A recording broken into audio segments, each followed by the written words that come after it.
Okay, and we're going. All right, guys, so for our points of analysis, so far we've talked about 4, right? And I like going over them every time because it's worth mentioning them. Sometimes we forget, especially if you're not using them all the time. So we have, in the beginning, we had the elements of plot. And there are essentially five elements of plot that we talked about. There was the exposition, the rising action, the climax, the falling action, and the resolution. Okay. And at the point of the rising action on that plot line, something happens. Conflicts develop. And that is our second point of analysis, and that is conflict, the significant interactions that we have between our characters. Okay? We said there are 4 of them: man versus self, anything in the head of the character; man versus man, any interaction with another character; man versus society, interaction with a law or a taboo or a rule; and then man versus nature or supernature, having to do with the natural world or the supernatural world, as the case may be. And those are conflicts. All stories have all 4 types of conflicts in them. They also have a primary type as well. So in our examples, we talk about the movie Jaws because I love the movie Jaws. Kept my whole generation out of the water, and I think it's powerful. Anyway, that's an example of a movie that has a primary conflict type of man versus nature, right? Because the whole point of the movie is they're hunting this great white shark, this rogue shark. So it's man versus nature. But there are other conflicts in the movie as well. It'd be a pretty boring movie if there wasn't, right? There's people thinking, there's people interacting with each other, there's people following rules and laws, right? So there's all kinds of things going on in the story. But the primary, you might say the genre of the story, which in our case, the man versus nature, or horror, it's probably the horror genre, okay, can be classified that way.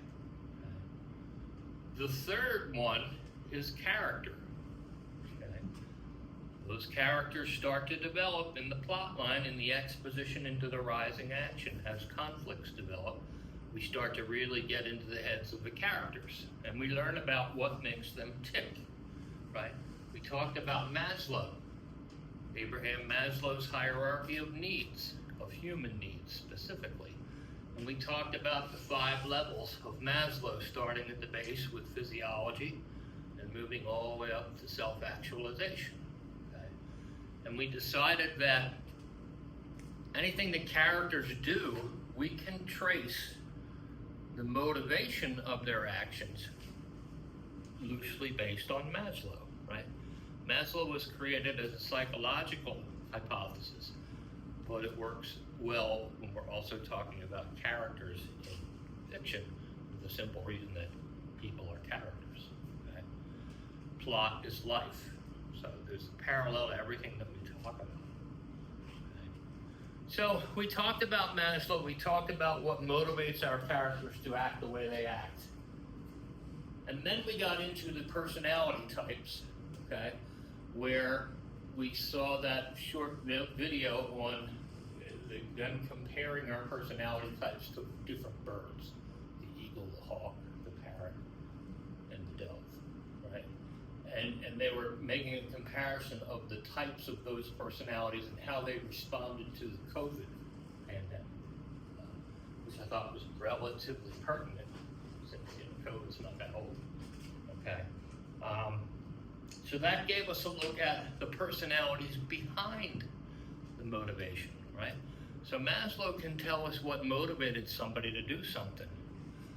So too can their personality types. If you know the type of personality in general that a person has or a character has, you can extrapolate from that personality type and make an educated guess as to how they would react in any given situation, right? If you take somebody who's an introvert, okay, and you put them in a social situation, best case scenario, they get stressed out and have to leave in 15 minutes. Worst case scenario, they have a full-blown anxiety attack. Okay? That's an introvert putting them in an extroverted situation. So without even knowing the outcome, if my author tells me this character who we've established as being an introvert is going to go into this scenario that's absolutely not introverted, right? We can kind of guess what's going to happen, right? And writers and directors in the movies and such rely on us to make those next steps, those connections. Right? It's the grease that makes the wheels of fiction turn. Okay, they rely on us to make those leaps and connections because it enables us to get from here to here to here to here. Okay, and so personality traits allow us to extrapolate what our characters are going to do next based on who they are, and then we factor in Maslow. Bring in the motivational part. Okay? Then we move to setting, right? And we basically establish that setting, generally speaking, is a lot more than we normally think it is, right? Setting is not just where a story is taking place, but it's also when, right? It's also the time of year. What culture is it taking place in? And there's about 50 other factors that you could factor into setting, right? And we had said briefly that if you're going to pick setting at any point for your point of analysis, ask yourself the question, is the setting of my story significant? What do we mean by that?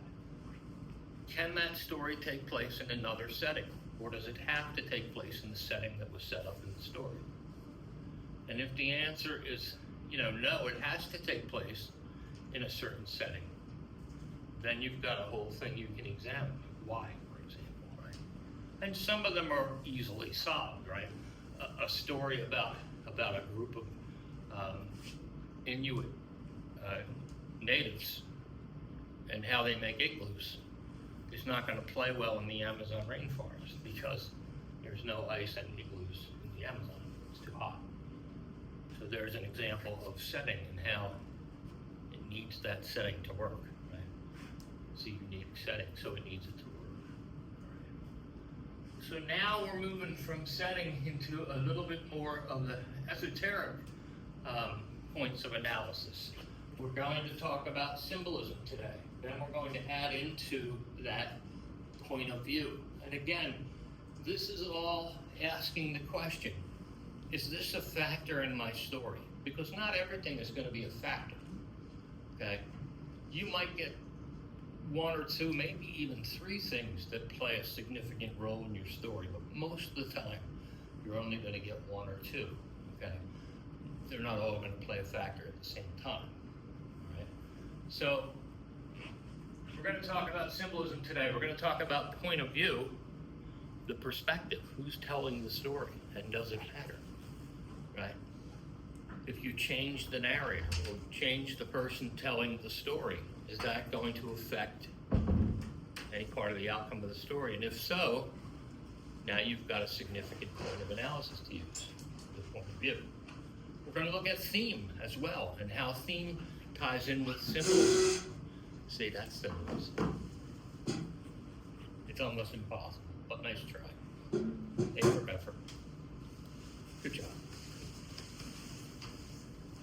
All right. Symbolism. There's symbolism everywhere. I know, I say this every there's symbolism everywhere. And there is. You deal with symbolism all the time. Right? If you drove in today, or got a ride in today, okay, surely you went through traffic lights, right?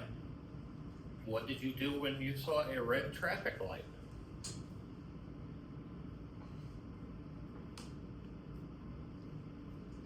Hello? Stop. Yeah, you stop. Why? Because red means stop. Red means, who said so? That's a bold statement. The law. Right? Red means stop. That's pretty universal, right? We all pretty know. Anybody in here not know red means stop? I suppose it's possible if you're from a culture where red doesn't mean stop. It's pretty universal. What about green? You see a green light, what do you do? Go. You go. Yeah, you go. What about yellow? Slow down. Go faster. Yeah. That's the conflict, right? The technical rule is caution. Yellow means caution. And in that situation, it means caution, the light's about to turn red. Prepare to stop. Or it could mean step on it, you're about to lose it right away. So both legitimate responses to a yellow light. One's illegal though, one's not. So, what about an octagon, a red octagon? It's a stop sign. It's usually a stop sign, right? It doesn't have to be, but it usually is. And we probably recognize the yield signs and the merge signs and all of those signs. Those are symbols, okay? Those are symbols, basic symbols. At the very base of it, guys, words are symbols, letters are symbols. Right? We have letters that we use, the alphabet, right? And it goes way back. Its origins go back years and years and years and years, okay? Those letters are symbols, in the case of an alphabet, of certain sounds, right? And specific letters. So an M is, when I draw an M, that's a symbol of the letter M, okay? When you put letters together and you get words, the symbols get a little thicker because now you have words that mean things, right? This is not a chair, this is an item that I described with the word chair, right? But it's more than the word chair because it's a solid thing. It's got legs, it's got a back, it's got a seat, it's got metal, it's got cloth, it's got whatever that's inside, wood. So there's a lot of components that make up this little word called chair, okay? So chair, the word chair becomes a symbol. The word face becomes a symbol. Words become symbols to the meaning of what they are. And then, if that wasn't fun enough, you put those words together, and now you have potential for sentences and paragraphs and ideas. And that's where the symbolism really starts kicking in, because ideas can be very symbolic, right? We're going to talk about a couple of them as we move through these slides, okay? How ideas create really potent symbols. So essentially, when we're talking about symbols, there's two types of symbols, guys. There's the universal symbol, and that is a symbol that's understood universally, like the red light, like the peace sign, okay? Like the middle finger, okay? Universal. There's no place on earth where you can give somebody the middle finger and not have it be an insult. That's pretty universal. The number one sign, right? The thumbs up, thumbs down. What does thumbs up mean? Yeah, what's thumbs down mean? Right. Okay. That's what Hollywood taught us, but it's not true. Oh, you didn't know that. I see the look on your face. Yeah, Hollywood showed us like through gladiator type movies where the emperor was watching a fight and they wanted the gladiator to finish the other one off, and so they thumbs down would be killed, or thumbs up would be spared and let him live. It's actually the opposite.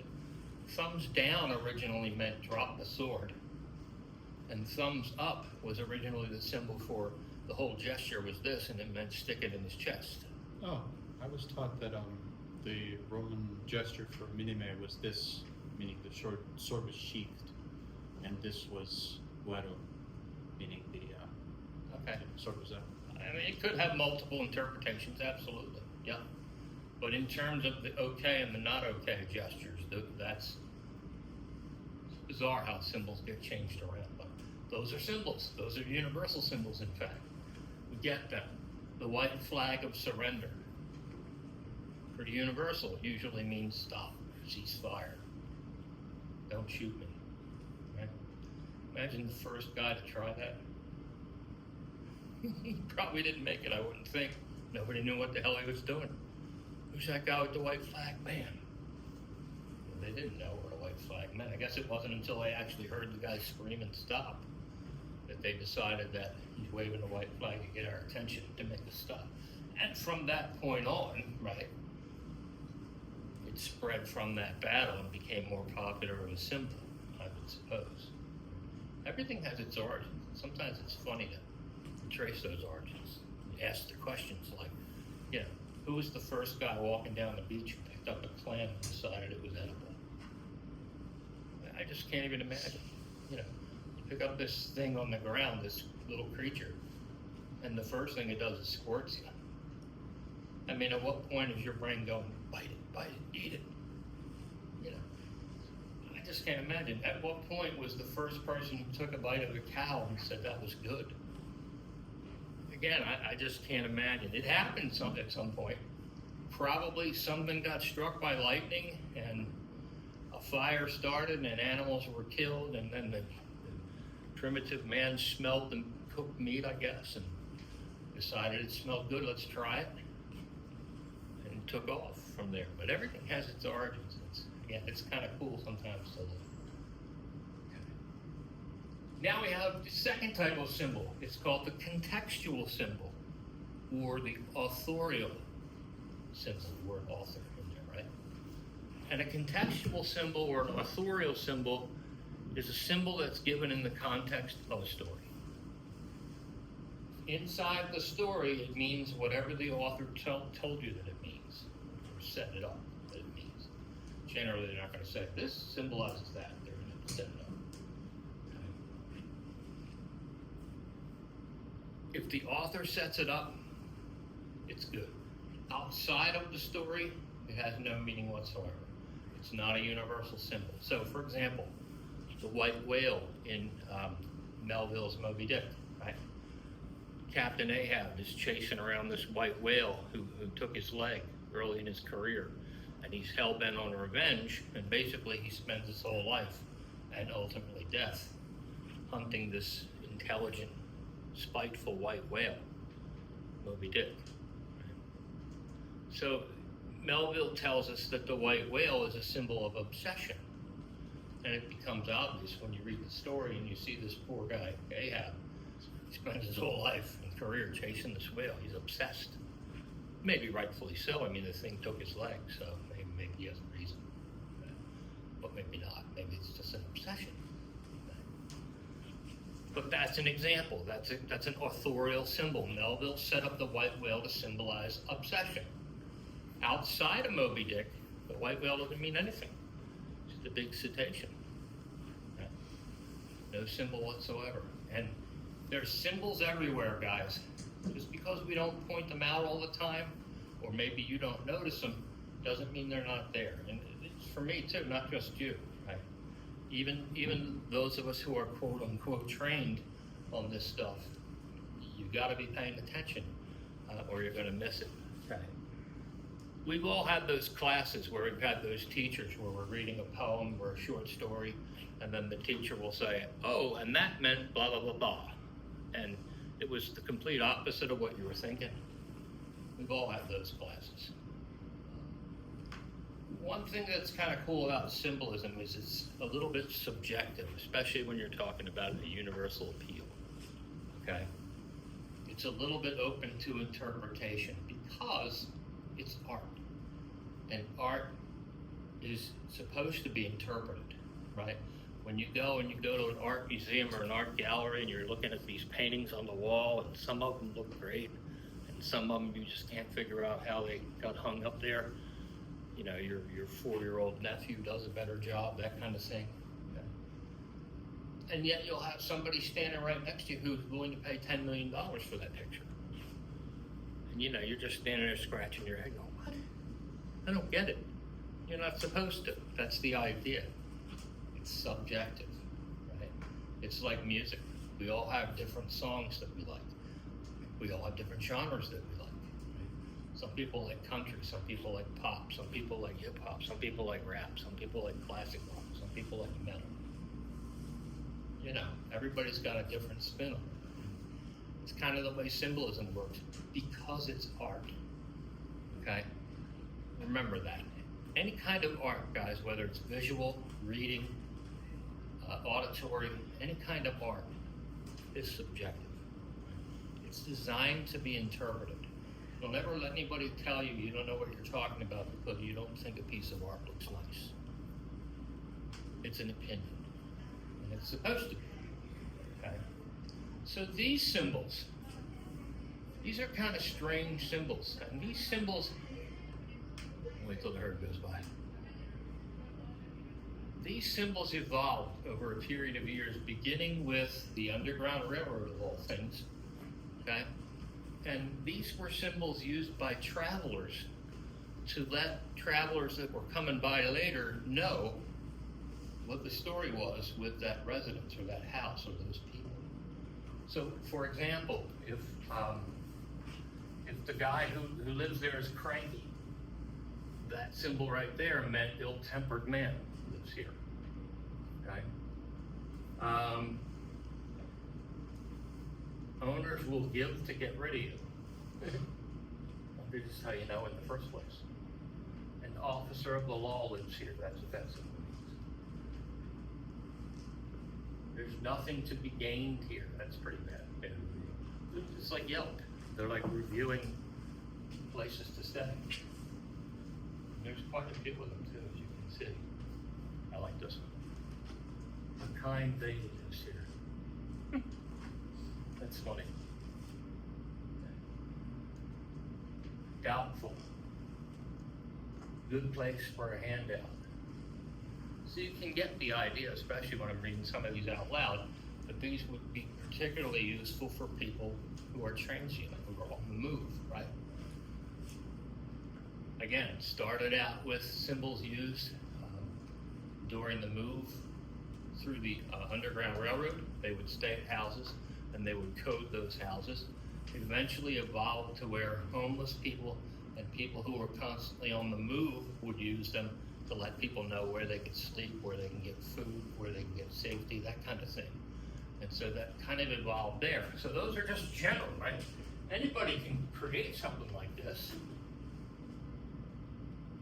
I mean, you don't have to have a specific degree to create symbols. Anything that you say, right, works as a symbol. Twins. They say, to anybody near a twin? They say twins share a special bond where they often have symbols between themselves that nobody else understands. Sometimes even whole languages that they'll make up. But language is symbolic as well, right? Words that I'm saying are symbols to what I'm saying. So when I say dog, that word dog is a symbol of a dog. It's not the dog itself, right? It's a symbol of the dog. So, word symbols are very common. So for twins to do that, it's not really that shocking when you see how many symbols we use doing that. Here's the tech world. The tech world has symbols, and if you're in tech, depending on the tech that you're in, you know that they're like electronics engineering. There are all kinds of symbols that mean different things. Okay? Medical has symbols too. It's cheesy, but you get the idea. It's another discipline that has symbols. I'm sure every discipline has symbols, has their own language, if you will. Okay? Every discipline has it, including English and writing. All right? And you may ask the question, well, why do we use symbols? Why don't we just straight out tell the tale and leave the rest of it to people's imaginations? Well, let's see if any of these answer that question, right? So why do writers use symbols? First of all, it adds layers of meaning to the text, enriching it in its depth and complexity, right? So you can read a story and not pay attention to the symbology in there. Then you can read it again and pay attention to one level of symbols, and then you can read it again and pay attention to a deeper level of symbols, if you know the symbols are there and how to access them. And not everybody does, and not every story requires that you have to do that to understand what they're saying. It could be that a story has 3 levels of comprehension, and you know, the author is okay at people getting maybe level 1 or level 2 and not really worried about level 3 because it was such an inside joke that even he doesn't remember what it means anymore, that kind of thing. Okay? It can convey abstract ideas or concepts in a concrete, tangible way. Almost anything we say is an example of that. I'm conveying abstract ideas and concepts. I'm using the word dog. It's not in itself an object or a thing. It's a word. It's a symbol. And that symbol is a symbol of a dog. When I say dog, you have different pictures in your own heads of different dogs, right? I could go around the room and ask everybody to describe a tree. Pretty simple. I would get 30 different definitions of a tree or descriptions of a tree because our associations are a little bit different, right? What I might remember and think of as the ideal tree in my head might be completely different from what you think of as when you hear the word tree. Okay? This whole idea of conveying abstract ideas, this ties in with the idea of it being figurative language, metaphorical language. What's a metaphor? Oh, now we're getting into basic grammar stuff. Oh no. What's a metaphor? Versus a simile. How about that? What does a simile do? What does a metaphor do? They do something. They compare. Yeah, they compare. Right? They are comparisons. The difference being a metaphor is a direct comparison. A simile is indirect. Meaning, if somebody was in here and I said to you, and he leaves, and I said to you, man, he's an ox. What does that mean? He's an ox. Obviously, he's not an ox, he's a human. Because he wouldn't fit in the room if he was an ox. So I must mean something else, right? Because I didn't say like or as, I'm using a direct comparison. I'm calling him an ox. I'm not saying he's like an ox. I'm saying he is an ox, okay? But he really isn't. He's a metaphor. It's a metaphor, okay? If I wanted to be specific so that you actually knew what I was talking about, I might say something like, man, he's as big as an ox. Now what did I do? I still call him an ox, but I did it indirectly, and I compared it to his height or size. So now, if I were to use the metaphor again later and say, man, he's an ox, that guy's an ox, you would know exactly what I was talking about because I clarified it by saying he's as big as an ox, okay? Or he eats like an ox, or he smells like an ox. Phew, he stinks. Okay? So, the next time he comes in the room and somebody says, oh, there's the ox, and everybody starts snickering because everybody will know at that point what we were talking about because we used an indirect comparison to clarify, right? Now, metaphors are stronger. It's stronger to say he's an ox than it is to say he looks like an ox or he smells as an ox smells. Right? It's always stronger to be direct, but sometimes you can't. Right? Purpose and audience, the keys to the writing process. Purpose and audience. What are you doing? Who are you doing it for? All right. Sometimes you're doing it for an audience that's not going to get it if you use a direct comparison, like we just said. If you don't have the point of reference, you're not going to have any idea why I called him an ox. Okay? Those are where people will take a complex idea beyond a metaphor. Again, the metaphorical language. They'll take a complex idea and they'll use simplistic relative terms to bring understanding. Okay? Parables, that's what a parable is. One of the biggest teachers of parables in history was Jesus. And he would explain complex spiritual ideas using simple things like farming, fishing, things like that, because it's what people knew. If I know you know something and you're familiar with it, I'm going to try to use it as a comparison, because if you already get it, then I'm going to say, well, this is the same thing, blah, blah, blah, blah. By the same token that you get the original idea, you should get the new idea too, because it's the same, it's just a little different idea, right? So that's kind of the idea of putting that to work, if you will. the metaphorical language, conveying abstract ideas or concepts in a tangible, understanding way. If he were to preach today, it wouldn't do any good to talk about farming and fishing because we're not a farming and fishing community anymore. He might have something like the parable of the internet, the day the Wi-Fi died, that kind of stuff. Why? Because we get it. He could tell us something was like a bad Wi-Fi signal and we would immediately know what that felt like. So, okay. He's drawing the comparison. It's metaphorical language. Okay. Symbols can evoke emotions and create powerful, memorable experiences, right? We talked about setting, and we said when you measure setting, sometimes you've got to use all of your senses to examine the setting, not just what you see. What do you hear? Is it a part of the story? Is it important? Well, I heard a scream, and that scream is the linchpin for the whole climax of the story, right?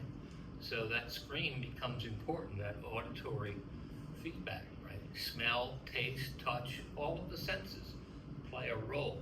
And we already said that smell, for example, is a very powerful antagonistic in that a smell will take you to a certain memory in your head, like almost immediately. It's almost like total immersion. You'll stand there and you'll smell something, and immediately you'll be transported back to your grandmother's kitchen from 1978, that kind of thing. Okay? Or you hear a specific song, and you're immediately taken back to the memory that song was made in. Okay? It's just very strong, very powerful associations having to do with emotions and creating powerful, memorable experiences. Those are associations that we're talking about. Okay? It taps into universal theme and experiences that resonate with readers across cultures and time periods. If I'm reading a story that takes place in ancient China and it's talking about establishing the Silk Road for trade, right? Ho-hum. But if I'm reading it and I see something, some concept or some measurement or some expression that's familiar today, I'm going to be like, wow, that's cool. I make the association now because he said blah, blah, and I associated that with, PlayStation 5, whatever. Okay? You're creating an association. Okay? You're evoking the experience, tapping into experience. Okay? Symbols engage readers by inviting them to interpret the text and uncover hidden meanings. And again, guys, don't get frustrated if you interpret something and it's completely different than what you're quote-unquote told that it means, okay? The only time we know exactly what it means is if the author told us exactly what it means. Otherwise, it's just an interpretation, okay?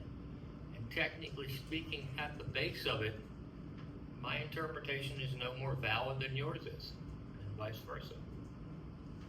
It's our interpretation, and our interpretations are based on the associations that we've made over our lives with different memories and things. And so to say somebody is wrong in their interpretation like that is ludicrous, because how can you be wrong in something like that? Okay. It can create unity and coherence within a text by combining disparate elements and themes. Symbols can bring things together. Okay? And it encourages reflection and critical thinking, prompting readers to consider deeper questions and interpretations. Okay. All right, so back at the beginning, the symbols are literary devices, obviously, and a symbol is something that stands for itself and something else. Always two things, guys, right? So the white flag symbolizes a white flag because it's a white flag. And it also symbolizes, in that case, surrender. All right. Contextual symbols explained by the author in the context of the story. Here's an example by Robert Frost, utilizing symbolism to indicate to readers how the world may be destroyed. Some say the world will end in fire, some say in ice. From what I've tasted of desire, I hold with those who favor fire. But if I had to perish twice, I think I know enough of hate to say that for destruction, ice is also great and would suffice. So, in literature, certain things are known to symbolize certain things. Just like in Hollywood, when you see certain things, they indicate certain things. Like the old-fashioned good guy wearing a white cowboy hat, that kind of thing. Bad guys wearing black, that kind of thing. Okay? There's all kinds of symbolism like that. When you see things throughout a movie, especially like, for example, a Quentin Tarantino movie, holy Anna, see how symbolism going. Okay. So in this case, fire symbolizes a destructive and consuming side of emotion, right? We think of fire, we think of the heat of passion, that kind of thing. All right. And the ice goes the other way and talks about the indifferent side of emotion, like hate, indifference, loneliness, isolation.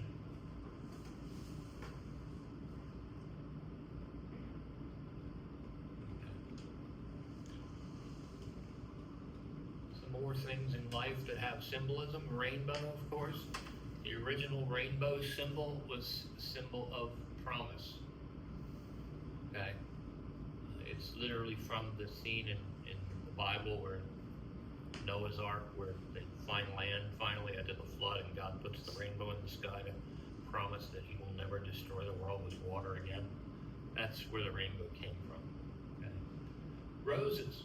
If you're buying roses for somebody, guys, please, please, please Google the symbolism behind the colors. Not all colors are equal with roses. You have to be careful. They mean different things. So, like a red rose, for example, is romantic. A yellow rose is for friendship. A white rose is purity, that kind of thing. A black rose is blah, blah. They all have their meanings. Okay? And if you get the wrong person, the wrong color rose, you could have a problem. Four-leaf clovers, they symbolize good luck.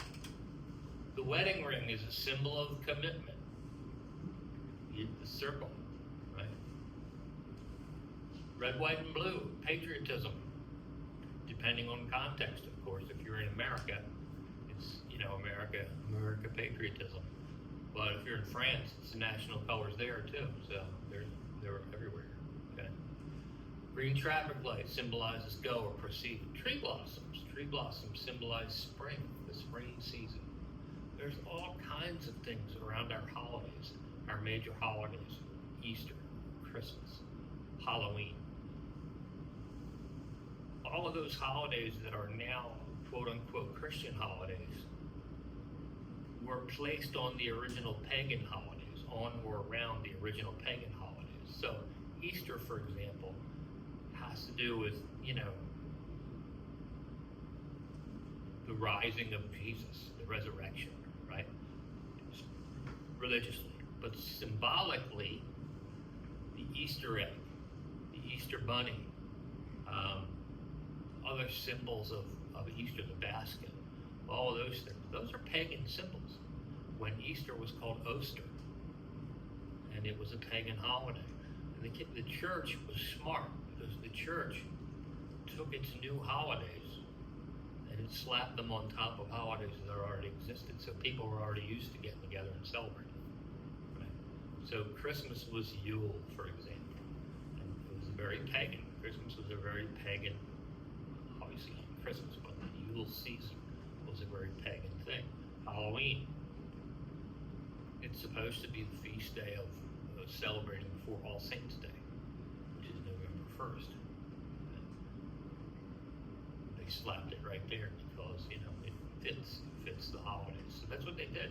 They retrofitted the holidays because people were already used to getting together and celebrating. So they just switched the symbols over, and suddenly one day you'd say, oh, the eggs in the Easter bunny symbolize fertility for the holiday and the goddess Oster.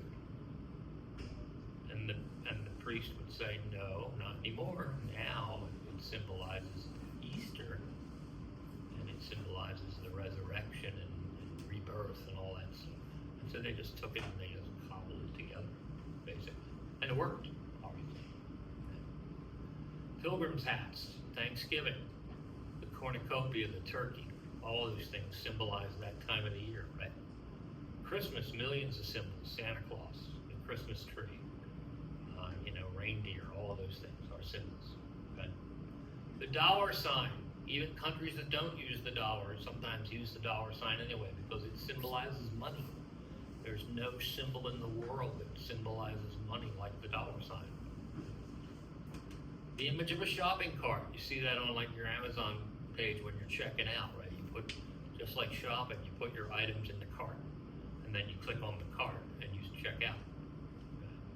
But that image of the shopping cart, it's exactly what you do at Walmart, basically. All right, I'm going to pause this and we're going to watch this other short video. And I'm going to be posting this so you can catch this online a little bit later.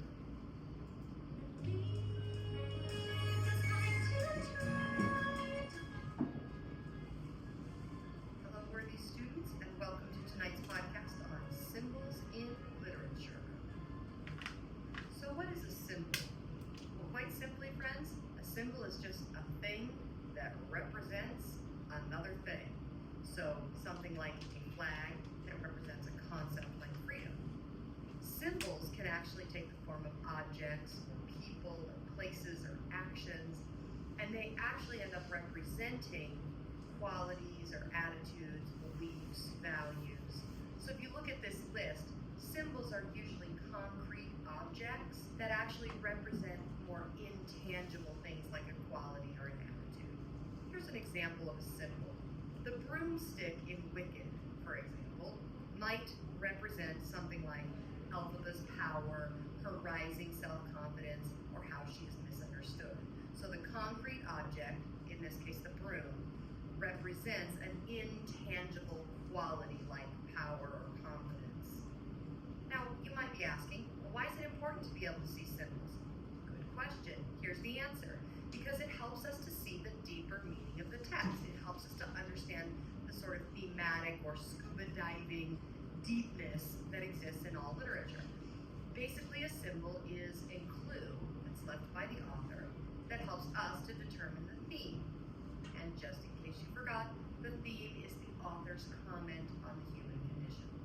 And then finally, it helps us to think critically and creatively, which ultimately makes us smarter. Remember, anytime you practice critical thinking, regardless of the content of that practice, it's like being in a weight room and flexing your brain muscles. So at the end of that endeavor, regardless of whether you're ever going to read literature for a living or not, you are still making yourself smarter by engaging in the activity of trying to find and interpret symbols. Here is yet another example. So the place in Wicked, Oz, for example, that place might symbolize something like the corruption of the government. It might symbolize the impossibility of a utopian dream. It might symbolize the reality that dreams come true only through one's own work and perseverance, not through an all-powerful being like the great and powerful Wizard of Oz. Okay, hopefully I have convinced you that finding symbols is cool.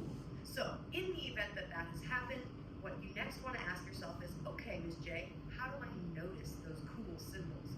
Great question.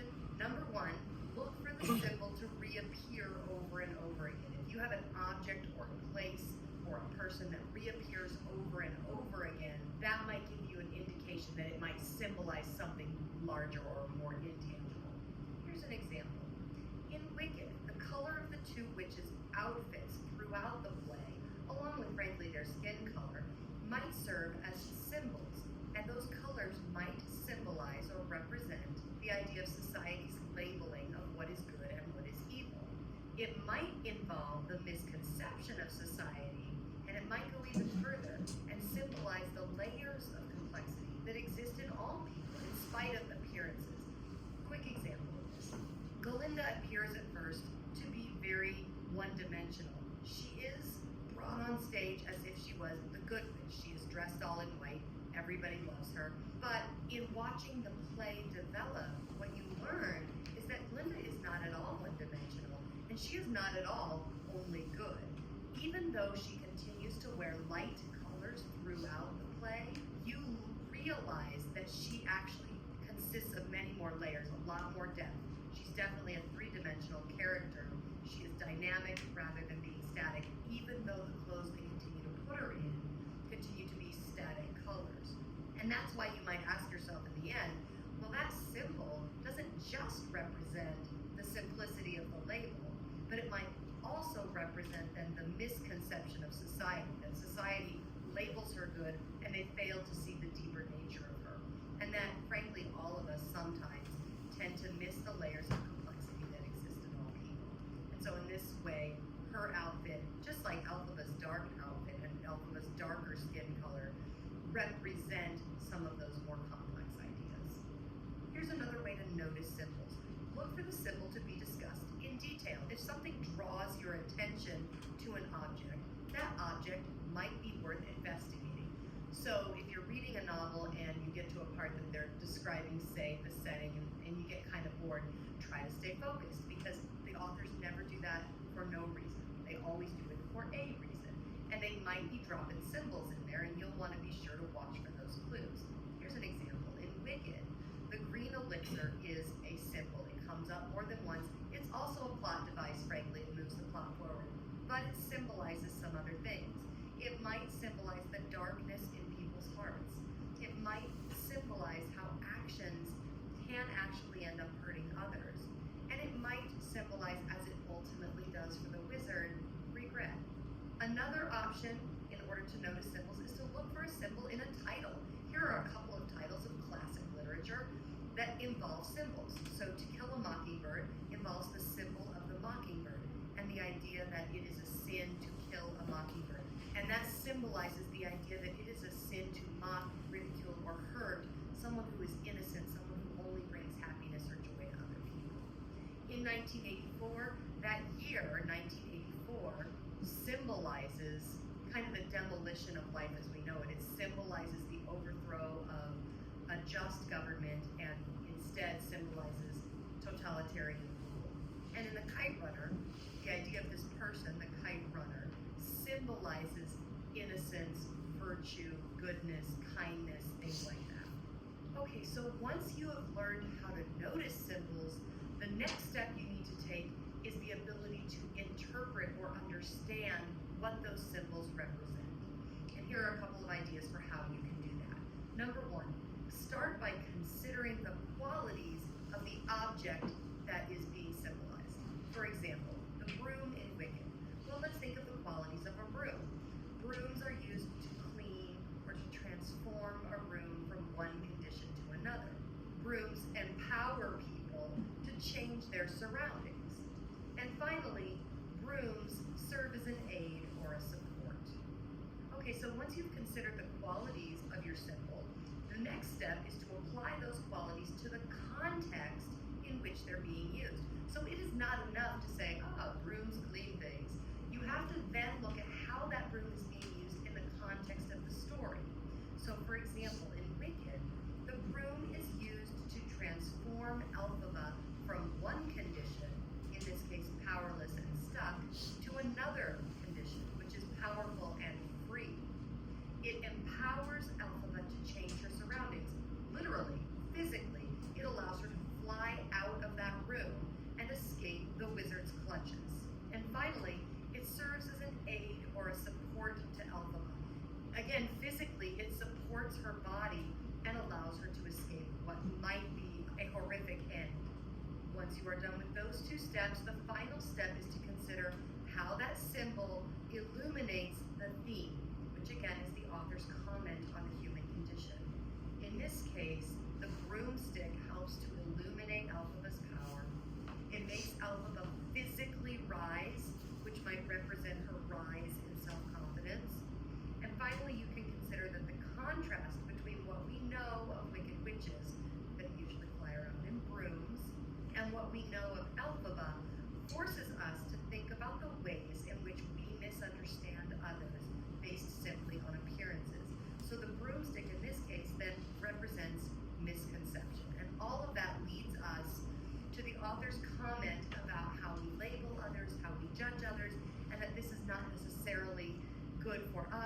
society as a whole or for the people that we label. And that, my friends, is it. So if you remember the ways to notice a symbol and you remember the 3 steps for interpreting those symbols, you are well on your way to recognizing all those clues the authors are dropping, and then you are going to be ready, my friends, to write literary analysis papers that sparkle and shine. Thanks so much. Have a great night. Okay.